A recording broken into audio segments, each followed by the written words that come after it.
Welcome to SEBI IS academy. இன்னைக்கு நம்ம கிளாஸ்ல என்ன பார்க்க போறோம் அப்படின்னு சொன்னா, டிஎன்பிஎஸ்சி பொது தமிழ் சிலபஸ்ல இருக்கிற சுட்டெழுத்துக்கள் அப்படின்ற டாபிக்கை பத்தி தான் பார்க்க போறோம். வாங்க பார்க்கலாம்.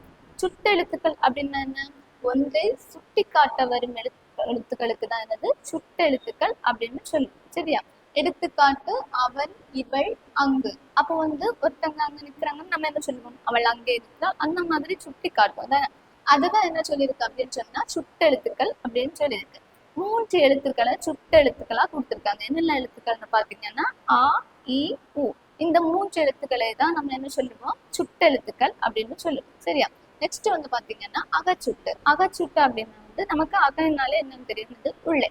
அப்போ சுட்டெழுத்துக்கள் சொல்லின் அகத்தே இருந்து சுட்டு பொருளை தருவதுதான் நம்ம என்ன சொல்லுவோம்? அகச்சுட்டு அப்படின்னு சொல்லுவோம். சரியா? சுட்டெழுத்துக்கள் சொல்லின் அகத்தே இருந்து, அதாவது உள்ளே இருந்து சுட்டு பொருளை தருவதுதான் நம்ம என்ன சொல்லுவோம்? அகச்சுட்டு அப்படின்னு சொல்லுவோம். சரியா? இந்த அகச்சுட்டுல என்னன்னா சுட்டு எழுத்தை நீக்கினா பிற எழுத்துக்கள் நமக்கு என்ன செய்யாது?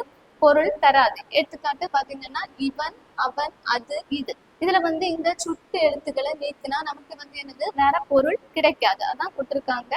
அகச்சுட்டுல என்னது? சுட்டு எழுத்தை நீக்கினா பிற எழுத்துக்கள் பொருள் தராது. சரியா? நெக்ஸ்ட் புறச்சுட்டு. புறச்சுட்டு அப்படின்னு பாத்தீங்கன்னு சொன்னா அங்க அகச்சுட்டுல என்ன பார்த்தோம்? சுட்டு எழுத்துக்கள் சொல்லின் அகத்தே இருந்து சுட்டு பொருளை தருவது.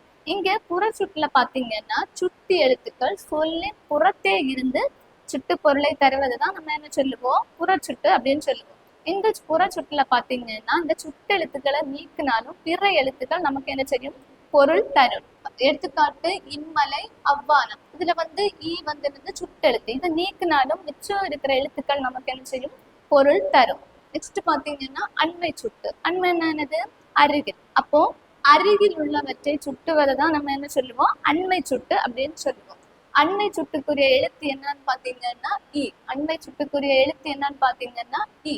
எடுத்துக்காட்டு இவன், இவர். அதாவது நம்ம பக்கத்துல இருக்கிறவங்களை சொல்றதுதான் என்ன சொல்லிருக்காங்க? அண்மை சுட்டு அப்படின்னு சொல்லியிருக்காங்க. நெக்ஸ்ட் பாத்தீங்கன்னா சேமை சுட்டு. சேமை சுட்டு அப்படின்னு சொன்னா தொலைவில் இருக்கிறது. இப்போ அண்மைன்னா அருகில் சொல்லியிருக்கோம். அப்போ சேமைன்னு தொலைவில். அப்போ தொலைவில் உள்ளவற்றை சுட்டுவதை தான் நம்ம என்ன சொல்லுவோம்? சேமை சுட்டு அப்படின்னு சொல்லுவோம். சேமை சுட்டுக்குரிய எழுத்து என்னன்னு பாத்தீங்கன்னா ஆ. இப்போ ஒருத்தங்க அங்க நிக்கிறாங்கன்னா நம்ம எப்படி சொல்லுவோம்? அவன், அவள். சோ தூரத்துல நிற்கவங்களை நம்ம சுட்டி காட்டுறதுதான் என்ன சொல்லுவோம்? சேமை சுட்டு அப்படின்னு சொல்லுவோம். சரியா? நெக்ஸ்ட் அருகில் உள்ளவற்றிற்கும் தொலைவில் உள்ளவற்றிற்கும் இடையில் இருப்பதை சுட்டி காட்ட அக்காலத்துல ஊ என்ற சுட்டெழுத்து பயன்படுத்தி இருக்காங்க. இப்போ நம்ம 3 எழுத்துக்களை சுட்டெழுத்துக்களா பார்த்தோம். ஆ, இ, உ. இந்த 3 எழுத்துக்கள்ல ஆ, இ, உ, இ.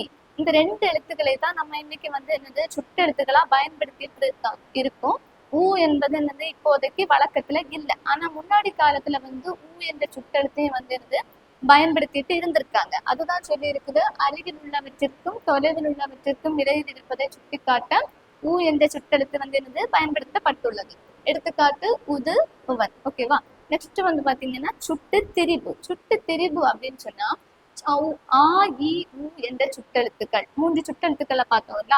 ஆ, இ, உ என்ற சுட்டெழுத்துக்கள் மாற்றம் பெற்று, அதாவது அந்த மாதிரி மாற்றம் பெற்று சுட்டு பொருளை தருவதுதான் நம்ம என்ன சொல்லுவோம்? சுட்டு திரிபு அப்படின்னு சொல்லுவோம். அதாவது சுட்டு எழுத்துக்கள் மாற்றம் பெற்று அந்த என்ற சுட்டு பொருளை தருவதுதான் நம்ம என்ன சொல்லுவோம்? சுட்டு திரிபு அப்படின்னு சொல்லுவோம். சரியா? எடுத்துக்காட்டு அம்மரம். இதுல என்னன்னு பாத்தீங்கன்னா இது என்னது? ஆ என்னது நம்ம சொல்லுவோம்? புறச்சுட்டு அப்படின்னு சொல்லுவோம். சரியா? அப்போ அந்த மரம். சரியா? அடுத்து இவன், இவ்வீடு. அதை நம்ம என்ன சொல்லுவோம்? அகச்சுட்டு அப்படின்னு சொல்லுவோம். அது எப்படி தெரிஞ்சிருக்கு? இந்த வீடு அப்படின்றத தெரிஞ்சிருக்கு. ஓகேவா? நம்ம இன்னைக்கு சுட்டெழுத்துக்கள்ல என்னெல்லாம் பார்த்தோம்? சுட்டெழுத்துக்கள் அப்படின்னா என்னன்னு பார்த்தோம். நெக்ஸ்ட் அகச்சுட்டு பார்த்தோம், புறச்சுட்டு பார்த்தோம், அண்மை சுட்டு பார்த்தோம், சேமை சுட்டு பார்த்தோம், சுட்டு திரிவு பார்த்தோம். இந்த டாபிக் நம்ம டிஎன்பிஎஸ்சி எக்ஸாம்ல ரொம்ப இம்பார்ட்டன்ட் டாபிக். ஸோ எல்லாருமே இதை நல்லா படிக்க